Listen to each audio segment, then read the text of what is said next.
Muchas gracias, señor presidente. Bueno, primero, pues, extenderle las felicitaciones como presidente de la Comisión de Paz, porque este es un tema que vale la pena no solo discutirlo, sino también empezar desde la Asamblea, cómo también podemos contribuir a ese desarrollo. Yo insisto que aquí la Asamblea Departamental, primero, pues es la primera asamblea del país, la más importante, y aquí los 26 diputados somos realmente el reflejo absoluto de toda la política nacional.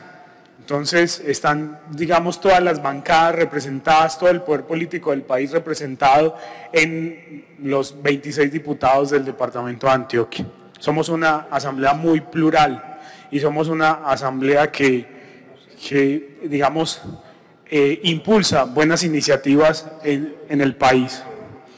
Yo quiero contar una anécdota que es personal. Ahorita cuando escuchaba tanto al gerente de paz como a la delegación de las Naciones Unidas, como al doctor Álape, me llegaba un recuerdo muy grande cuando él contaba lo de Santa María, lo del diputado que murió acá, pues que lo asesinaron vilmente acá. Y era en ese momento de la Unión Patriótica. A mí no me ha tocado mucha de esa historia, me ha tocado leerla, no me tocó vivirla. Yo tengo 32 años,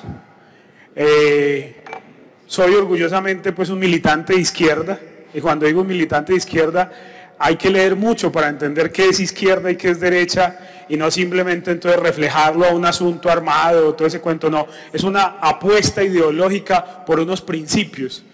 Y cuando se denomina a alguien de izquierda, y yo siempre lo dignifico, no se trata de un actor armado, se trata de una persona que tiene una ideología clara sobre una estructura del Estado, una estructura de la economía y una estructura del poder. Eso tiene que estar completamente alejado de un asunto armado. Eso es lo primero que tiene que aprender el país, que cuando se habla de izquierda o se habla de derecha, ese brazo armado, ese asunto armado tiene que separarse completamente. Y recuerdo esta anécdota porque a mí me tocó en las elecciones empezar una coalición de alternativos. Entonces a mí me tocó representar pues 3 o 4 partidos. Entonces me tocó representar pues a la Unión Patriótica, al Polo Democrático, que es mi partido, y a Colombia Humana. E inmediatamente los amigos que son cercanos me decían que no me pusiera mi logo para ir a varias regiones del Bajo Cauca, del Nordeste, porque me podían asesinar. Y entendí lo que hoy veo reflejado en muchas de las intervenciones, y es que hay que partir que el conflicto no ha terminado. Eso es lo primero que se debe entender en este momento. El que crea que estamos en una etapa de posconflicto, eso no es cierto. Hay unos rencores y unos odios que todavía esta sociedad no ha zanjado. Y yo lo entendí perfectamente porque ya va a ser un año, el 21 de octubre, pues la persona que me disparaba a mi carro blindado para hacerme un atentado de frente, que no se me puede olvidar, que no me deja a veces dormir, disparaba con odio.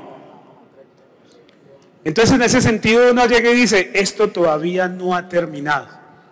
Y eso es una voz de preocupación. Y por eso estoy sentado acá. Primero, pues gracias a Dios, y segundo, pues a la pericia del conductor de ese momento. Pero lo más importante es entender que el conflicto no ha terminado, que los actores del conflicto siguen ahí, y que simplemente hay una parte esperanzadora, que la reconozco enormemente, que quiere finalizar este conflicto, y es la mayoría.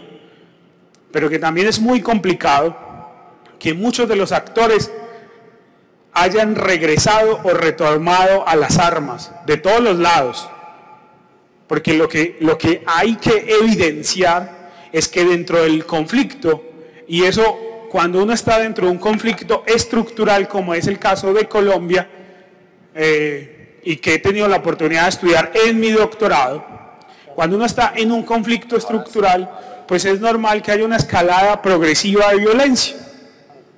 Y eso es difícil entenderlo, pero es más difícil vivirlo, porque entonces En los escenarios, digamos, alternativos se prestan, digamos, para que en varias subregiones del departamento los líderes sociales pues los estén matando. ¿Y por qué los están matando? Porque prácticamente el Estado no llega a salvaguardar su vida en el momento preciso. Porque incluso la Gobernación de Antioquia o la Gerencia de Paz no tienen alertas tempranas, ni tienen un sistema de alertas tempranas. Y entonces, ¿qué es lo que pasa? Pues básicamente lo que a mí me ha pasado durante los 9 meses que estoy diciéndoles a las autoridades que me protejan. Entonces me toca hacer acciones de tutela, entonces me toca hacer desacatos, y soy una persona pública. Y entonces las noches a veces me siento simplemente a pensar qué le pasará a los líderes sociales. Y básicamente lo que pasa es que terminan muertos antes de que el esquema de la UNP pues se les sea asignado, porque son 5 meses que dura el esquema, el riesgo.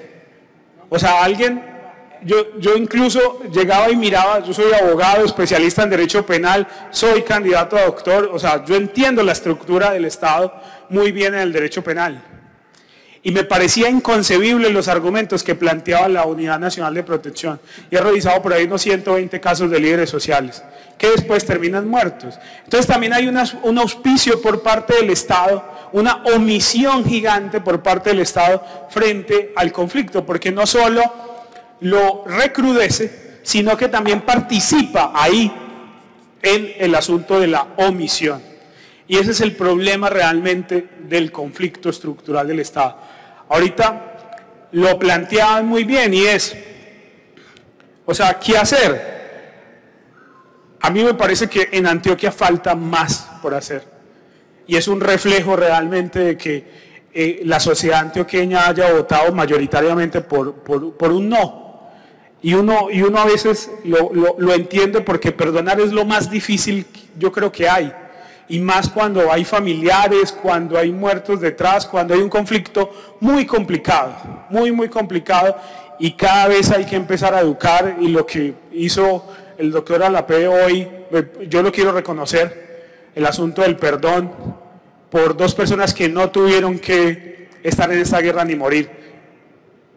El exgobernador y su asesor no tenían por qué morir en esta guerra.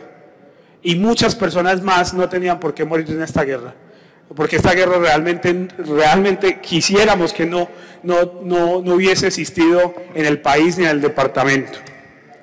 A nosotros en la Asamblea Departamental nos corresponde un control político departamental, eso es lo primero que quiero aclarar.